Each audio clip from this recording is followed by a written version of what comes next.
Hi, Lori. This is for you. I know you like to have stories read to you. It's the story of Patches, a cat that we had in Oroville, California. And at the end of the story, I'm going to read Mum's poem, Odor to an Outhouse. Let me just go down the page here. Here we go. Patches. In 1991, Jerry and I lived for 1 year, from late January until the following Christmas, in Oroville, California, in the foothills of the Sierra Nevada. We rented an old house on 5 acres on the knob of a hill. There were no neighbors in sight. The yard had a white picket fence around it. The house had a wide covered veranda on 2 sides. The trees were strange to us. Behind the house were digger pines, tall, lacy trees with the biggest pine cones we'd ever seen. There were blue oak that stood 50 feet tall and had waxy evergreen leaves less than an inch long. There were orange trees on the back slope. There were olive trees, toyon, loquat, and fig, and there were fragrant eucalyptus trees and oleander bushes. Our landlord had bought the place from an old man whose wife had died. Jerry and I spoke of the old man as Mr. Z after we saw his name on a dusty brown pill vial in the root cellar. It was a fine root cellar, a tiny building separate from the house and half dug into the ground. The floor and the walls were cement, painted white on the inside. The white painted shelves were filled with dusty glass canning sealers. There was an electric light in the ceiling that turned off and on automatically as the door opened and closed against a push-button switch that Mr. Z had fitted into the door frame. Everything about that place had the signature of dear old Mr. and Mrs. Z. The lilacs, with the honeysuckle vines twining up through them, the clusters of irises in the cleared fields, the flower beds in the garden, the neat lumber scraps in the workshop, the tidy outbuildings. There was a high wooden bar above the gate by the back door of the house, and attached to the bar was a little wooden airplane Mr. Z had made that turned to face the wind so that its propeller could spin. There was still a trace of red paint on the airplane. Beyond the fenced garden, grown in with coarse grass, there was a rock pile the size of a 2-car garage. The rocks were red, and they were the size that a man and a woman would have picked out of a garden or out of a flower bed and pushed in a wheelbarrow up the ramp to the top of the pile, year by year, decade by decade. This was the place we were living in when Patches, the big tomcat, came to us. The winter we spent at Mr. Z's was warm. The spring and the summer and the autumn were very warm. So Jerry and I moved our kitchen table and chairs out to the east veranda. When we were eating breakfast out there, we often set the sprinkler hose going on the front grass. In the spring, the golden-crowned sparrows came to be in the mist. They sat in the cool, wet Japanese quince bush to the left of the front gate. They nibbled the pink blossoms, and they sang the refrain from the song Buffalo Gal. Buffalo Gal, won't you? And then they sang, come out tonight, come out tonight, come out tonight. The Anna's hummingbirds and the Rufus hummingbirds sat in the big old pink and burgundy rose bushes to the right of the gate.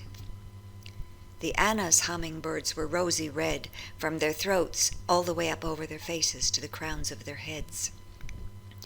When the droplets from the sprinkler landed on the leaves of the roses, they fragmented and drifted from branch to branch as a fine mist, and the hummingbirds sat in the mist. I redug Mrs. Z's flower beds in front of the rose bushes. Where the lawn grass met the flower bed, I made a gully with my hoe so the edge would look sharp. Water from the sprinkler collected in the gully and made a long, shallow puddle. In September, The lesser goldfinches came with their young families to splash and flutter in the brown water. They were tiny, yellow-green birds with black berets and dark wings, primarily seed-eaters. They had their families late so the seeds would be ripe when the young were feeding. The lesser goldfinches came by the dozens and by the 20s. While half of them bathed, the rest feasted on the ripe black seeds of the mauve and white cosmos that I had planted in Mrs. Z's flower beds.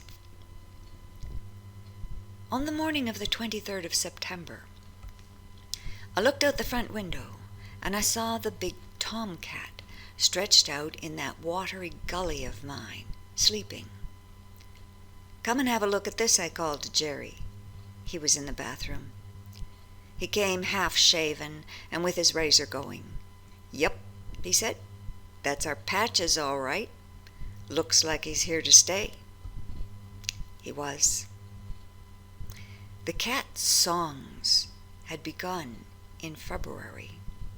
They were frequent, always at night, always nearby, and often directly under our open bedroom window. "It's spring," Jerry had said. "There's probably a female out there." Spring spread out into summer. Summer curled its edges back into September, and the songs went on. The cause of the commotion was Patches. Tawny and Blackie and the other neighborhood cats were coming to sing with him. The other cats were the guest performers, Jerry and I were the audience, and Patches was the Pavarotti. Because the August nights were hot, and because Mr. Z had not put air conditioning into his house, Jerry and I bought a queen-size inflatable mattress at Walmart. There was a slab of concrete just off the rear steps of the east veranda near the root cellar, and that's where we bedded down. One night in early September, when the moon was bright, we had just got settled when two cats began to sing in the shadows of the house 8 feet from our heads. My first thought was that we were back in Iowa and the tornado siren was starting up. That siren was a big yellow horn mounted on a tall pole in the Madison Avenue schoolyard. The horn turned around and around to send out a pulsing, bone-shattering whine that meant, "Head for the cellar, now." Later on, a strong, steady blast came that meant, "The tornado missed us. You can come out now." During the tornado season, the siren was tested every Saturday morning at 10, and it always gave me a jolt. Patches and his guest artist for the evening were warming up for their Tornadoes of the Midwest aria.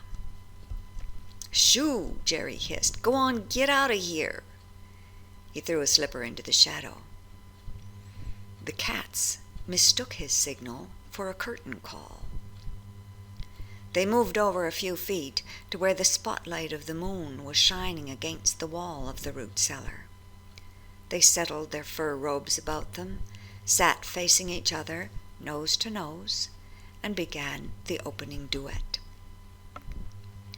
Jerry and I propped ourselves on our elbows and watched the silhouettes.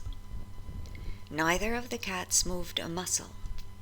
For 6 solid minutes, they whined into each other's faces. They screamed, they howled, they snarled, and they moaned. Then the guest, without taking a bow or saying a thank you or a so long, turned, walked to the picket fence, climbed over it, and left. Patches dissolved into the shadows. The concert was over. Patches was a good-looking cat. His long, thick fur was glossy, and it was mostly white on the undersides. The top of him was mostly gray, with black tiger stripes.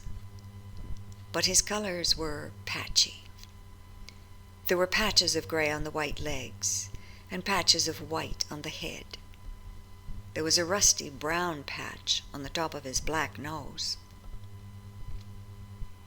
I have wondered now and then why patches came to us.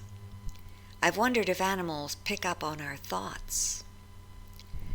I was often thinking about the garden as I cut the long brown grasses on Mr. Z's big property and spread the clippings as a permanent mulch around my vegetables. I was thinking about the field mice that would move in to colonize the mulch. Back when we lived in Iowa, I once wrote a poem inviting snakes into my yard. What I had in mind were some itty-bitty garden snakes that would live in the wild gully between us and the train tracks when they weren't gobbling my garden pests. Shortly after I wrote that poem, Jerry and I were sitting under the maple tree on the front lawn one hot afternoon having an ice cream cone. "Let's have seconds," Jerry said. I jumped up and ran over to the front door and, whoa, Betsy! Stretched out as straight as a fence rail in front of the door was a snake, 5 feet long and as thick as my wrist. The snake's eyes were closed, but the mouth curled in an expression that seemed to say, "You called?" I came over to have a look at the markings. Jerry came over to have a look at the markings on the snake's back, and then I went around the house and went in by the side door. While I was scooping the ice cream, I had a strong thought. I thought I'd better run in and pull down the garage door. I thought I'd better run out and pull down the garage door, so that when I went looking for a shovel, I wouldn't be surprised by anything coiled in a cool, dark corner. That snake may have picked up on my cool, dark corner in the garage thought, because when I looked out the kitchen door, that's exactly where it was heading. It was covering ground fast. It had a head start on me, and it was definitely going to get to the garage before I did. So I said, what the hell? I went back inside and I added a scoop of chocolate on top of the vanilla. We left the garage door open that night, and we never saw the snake again. That was the only snake we saw in our 4-year stay in the Midwest. And I used to wonder if it had picked up on my poem thought and was passing through our neighborhood for the specific purpose of saying hello. When Patches came to us, I wondered if he had picked up on my mice in the mulch worryings and had come to give me a hand with the garden. We saw Patches now and then throughout the spring and summer, but it was always from a distance. There were deer galore at Mr. Z's. In the first part of the garden season, they jumped into the yard and they devoured everything. It wasn't share and share alike with them. It was them that eats gets. So I bought yards and yards of green nylon netting at Walmart, 72 inches wide and dirt cheap. And I sewed the long strips together until I had a huge blanket. Huge. I tacked one side of this net blanket to the garden fence at waist height, and each night Jerry helped me spread it out over the vegetable patch. In the morning, we rolled it up, tied it against the fence. That worked fine. But I did like the deer. I liked to look out of the bedroom window and see them there. When I woke up in the early mornings and the first gray light was coming into the sky, I liked to twist around on an elbow. The window was directly behind the bed, and look out and see them there. So I threw a share of my bounty, the melon peelings and the turnip thinnings and the tomato prunings, into a heap outside the garden fence. The deer came to browse in the gray of dawn, and I loved them. Oh, how I loved them. I was often awake and listening for them. I'd hear ping, ping, as they pulled off the leaves from the pole beans that were growing out through the high chicken wire fence. They ate the things I'd thrown out as their main course, and then they pulled off my precious bean leaves for the dessert. One morning I saw 8 deer feasting. I'll never forget it. 2 of them were dappled fawns. Patches came too, to dine at the deer buffet.